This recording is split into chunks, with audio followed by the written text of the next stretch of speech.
prioritization, stakeholder management, the sense you're just a project manager essentially working in a feature factory. These and almost every problem in product management comes down to one key thing: a lack of product strategy. And under 5% of product teams and companies actually have a product strategy, despite this being the one essential element of product success.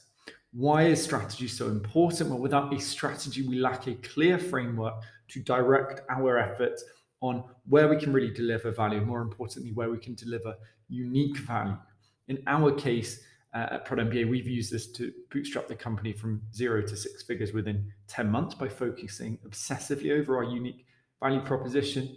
But even better example, companies like Superhuman, for example, an email app, they're able to outcompete Gmail and charge $30 per month by obsessing over a clear product strategy. In that case, lightning fast email for busy tech executives.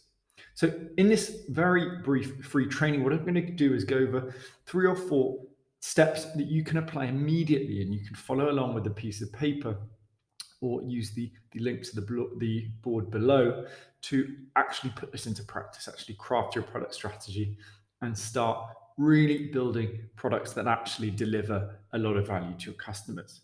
So what is step 1? Well, it's really defining our target customer. We talk a lot about user personas. You may have some PDF somewhere on Google Drive, but it's very different to the reality. We need to get very specific here. So I'm going to use the example of Superhuman here to sort of illustrate how we craft product strategy and then how we actually go and validate it. So what we do first is go 3 levels deep on our target customer. So the first one may be, for example, okay, well, maybe we're looking at sort of people working in tech broadly. A bit more specific there and relevant.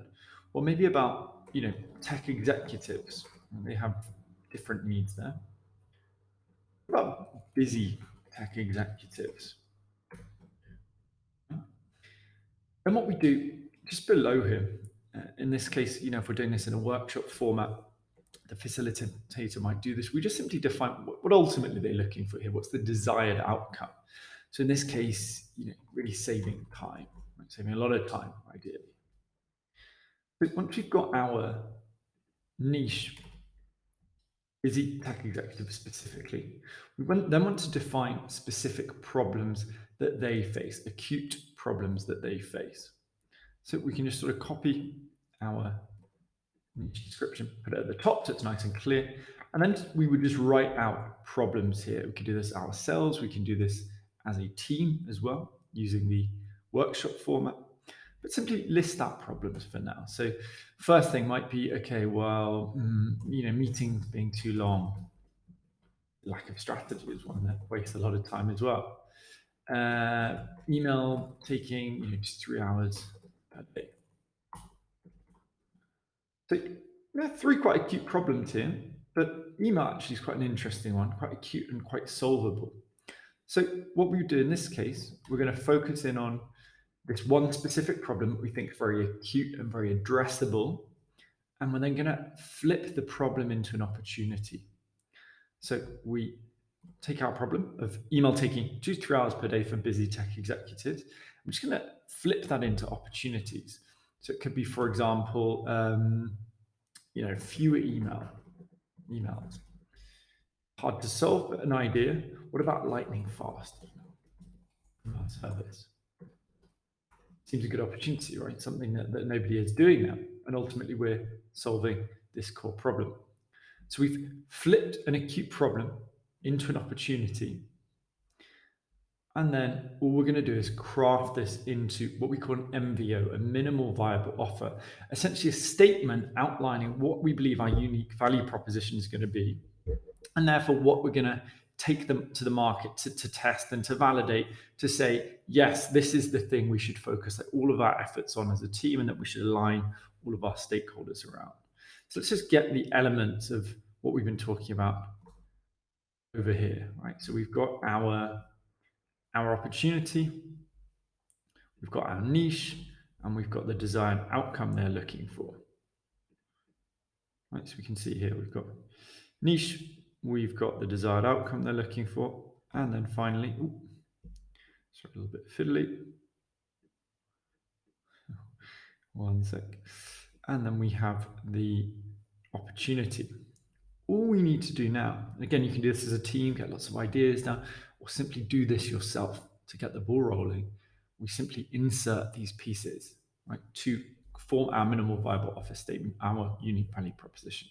So we help, for example, following this format, we help busy tech executives achieve desired outcome, which is ultimately, save 2 hours per day, let's say, with a lightning fast email service. That is our strategy, right? And that is represented by the minimal viable offer that we're going to pitch to our target customer to make sure that, yes, this is the thing we should be focusing on. Then what we do as a final step, again, if we did this in a team context, okay, so we've got our MVO, maybe we've got a few MVOs there.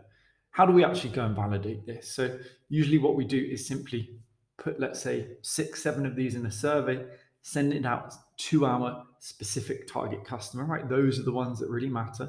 So busy tech executives within maybe our broader audience or different personas we have. If that gets the highest amount of votes and we get some nice feedback in the survey as well, just to understand why that is the case, then that is what we focus on. And that is all we focus on. We ignore everything else that we could be doing. This is a process that we have used, as I've said, to bootstrap from 0 to 6 figures within 10 months. This is the process we teach to students who roll this out into their existing companies. And this is essentially the same process that Superhuman have used to outcompete Google for this specific market and charge $30 per month per user. It sounds crazy, but because they define a very clear, unique value proposition and they obsess over delivering that.